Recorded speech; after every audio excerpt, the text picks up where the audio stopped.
एक गांव में पतलू नाम का एक लड़का अपने माँ के साथ रहता था, जो बहुत ही गरीब था। और उसका एक दोस्त था जिसका नाम मोटू था, जो बहुत पैसे वाला था। पतलू की माँ मोटू के घरदारी की काम करती थी। पतलू और मोटू अच्छे दोस्त भी थे। एक दिन पतलू और मोटू खेल रहे थे, तभी उसका स्कूल का एक दोस्त वहाँ आया और बोला, और मोटू कैसा है तू, स्कूल क्यों नहीं आया? बस यार मन नहीं कर रहा था। और ये कौन है तेरे साथ? अरे यह हमारी नौकरानी का बेटा है। तो तू अपने नौकरानी के बेटे के साथ खेलता है? नहीं, मैं थोड़ा इनके साथ खेल रहा हूँ, बस कोई नहीं मिलता है तो इनके साथ समय निकालने आ जाता हूँ। ओहो अच्छा। पतलू को यह बातें अच्छा नहीं लगता है और जॉन के वहाँ से जाने के बाद पतलू मोटू से बोलता है, मोटू क्या मैं तुम्हारा दोस्त नहीं हूँ? नहीं, तू मेरे दोस्त हो पतलू, पर मैं अगर जॉन को बता देता तो हमारा मजाक बनाता कि मैंने अपने घर की नौकरानी के बेटे के साथ दोस्ती कर रखी है। पतलू को मोटू की बात बहुत बुरा तो लगता है, लेकिन वह बोलता कुछ नहीं है और चुपचाप अपने घर चला जाता है। पतलू घर जाकर अकेला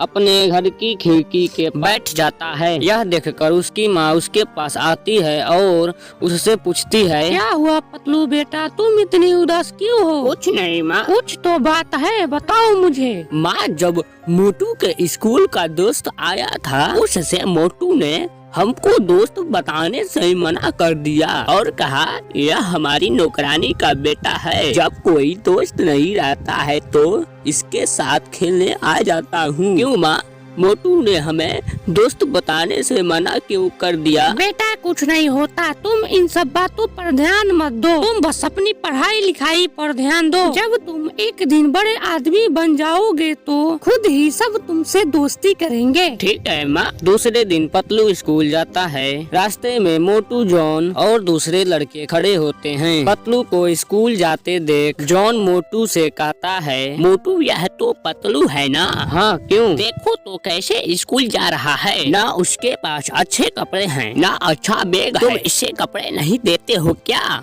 तेरे पुराने कपड़े दे दिया करो बेचारे गरीब को। पतलू तुम आज मेरे घर आना, मेरे पास पुराने कपड़े हैं और पुराने खिलौने भी हैं, तुम ले जाना। पतलू को मोटू की बात बहुत बुरी लगती है, पर वह कुछ नहीं कहता और वहाँ से चुपचाप चले जाता है। अब पतलू पूरे दिन घर में ही रहता है। उसकी माँ के बोलने के बाद भी वह खेलने नहीं जाता है। मोटू भी उसे बुलाने आता है, लेकिन वह दिन भर बस अपनी पढ़ाई में ही लगा रहता है। इस बात से मोटू को बहुत बुरा लगता है और वह पतलू को सबक सिखाने की सोचता है और जॉन के साथ मिलकर वह एक गड्ढा खोदता है। तब जॉन उससे पूछता है, मोटू यह गड्ढा तुम किसके लिए खोद रहे हो? पतलू के लिए। आजकल वह न खेलने आता है न बात करता है, पता नहीं किस बात का घमंड आ गया है उसको। मोटू और जॉन गड्ढा खोदकर पेड़ के पीछे छुप जाते हैं। थोड़ी देर बाद पतलू वहाँ से गुजर रहा होता है। मोटू उसे आवाज लगाता है, पतलू सुन इधर आ, नहीं मुझे स्कूल के लिए देर हो रही है। इतना बोलकर पतलू आगे निकल जाता है। मोटू पतलू को रोकने की कोशिश में खुद ही उस गड्ढे में गिर जाता है और यह देखकर जॉन और उसके साथी उस पर हंसने लगते हैं।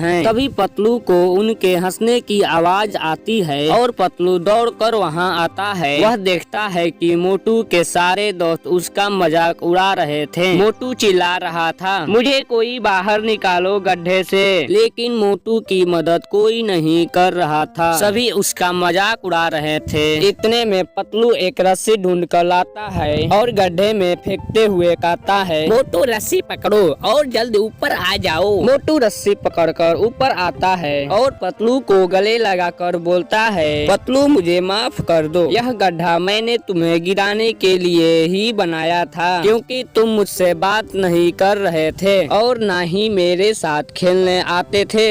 इस बात को मुझे बहुत बुरा लगा और मैंने तुम्हें इस गड्ढे में गिराने का सोचा। मुझे माफ कर दो मेरे दोस्त। कोई बात नहीं मोटू, वैसे ही अब हम कब मिलेंगे पता नहीं। क्या पतलू, तुम्हें अपने दोस्त से मुझे मिलवाने में बहुत शर्म आती थी ना, तो मैंने बहुत मेहनत करके स्कॉलरशिप हासिल कर ली है। अब तुम्हें अपने दोस्त से मिलवाने में कभी शर्मिंदा महसूस नहीं होगी। मतलब तुम इतने दिन इसी वजह से मुझसे नहीं मिले? हाँ मोटू, क्योंकि तुम ही मेरे दोस्त हो और मैं तुम्हें कभी खोना नहीं चाहता हूँ। उस दिन तुमने जॉन के सामने जो मुझसे कहा वह मैंने माँ को बताया, तो माँ ने कहा कि जब मैं अच्छे से पढ़ लिख कर कुछ बन जाऊंगा तो तुम्हें अपने दोस्त से मिलवाने में शर्म नहीं आएगी। पतलू की बात सुनकर मोटू की आंखों में आंसू आ जाती है और वह कहता है, मुझे माफ कर दो पतलू, सॉरी। कोई बात नहीं मेरे दोस्त, मुझे शहर के लिए निकलना है, मुझे जाना होगा। पतलू आगे की पढ़ाई के लिए शहर के लिए निकल जाता है और 5-6 साल बाद पतलू की नौकरी लग जाती है। वह कलेक्टर का एग्जाम निकाल कर उसके गांव का कलेक्टर बन जाता है और मोटू से मिलने गांव आता है। गांव आकर उसे पता चलता है कि मोटू को उसके बिजनेस में बहुत नुकसान हो गया है। पतलू मोटू के घर जाता है। पतलू को देखते ही मोटू उसे गले लगा लेता है और कहता है, अरे कलेक्टर साहब, आप यहाँ हमारे गरीब खाने में बेकार की बातें मत करो मोटू। जब हमारी इतनी बात होती थी तो तुमने अपनी बिजनेस में नुकसान की बातें मुझे क्यों नहीं बताई? छोड़ो पतलू, हम इतने समय बाद मिल रहे हैं, पहले हम अपनी बातें कर लें। पतलू मन में समझ जाता है कि मोटू उससे मदद नहीं लेगा। पतलू मोटू से कहता है, मैं समझ गया मोटू, तुम मुझसे मदद नहीं लोगे, पर मेरा एक प्रोजेक्ट तो ले लो।